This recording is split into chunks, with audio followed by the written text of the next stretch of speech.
Minu filmi saavad inimesed nüüd vaadata Elioni Nuti TV-st.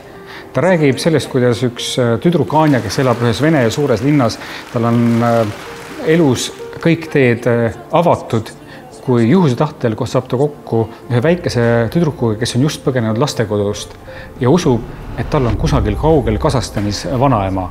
Nad asuvad koos sinna Kasahstani poole teele ja selle teekonna jooksul Anja avastab iseendas väga palju uut, mida ta ennem ei teadnud.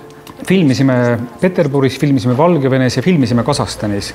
Ja minu meelest on see täna selles suhtes väga oluline, et aegadel, kui erinevad riigid ei saa üksteisega läbi, peavad sõdu, on võib-olla kunstil rahvadiplomaatia ülesanne. Läbides seda pikka trassi Peterburist Kasahstani võiks ju kohata kõiki hirmsad, võiks kohata vägistajaid, röövleid, mõrvareid, aga ei, kohtab ka häid inimesi. Ja nii kohtasin seda tegelikult mina ka selle filmi tegemise jooksul. Teine asi, mis selles filmis on minu jaoks väga oluline, on see, et ma kohtasin kahte suurepärast näitlejannat. Noorem nendest, 12-aastane Viktoria Lobatševa on üleüldse minu meelest võib-olla kõige orgaanilisem näitleja, keda ma kunagi olen kohanud.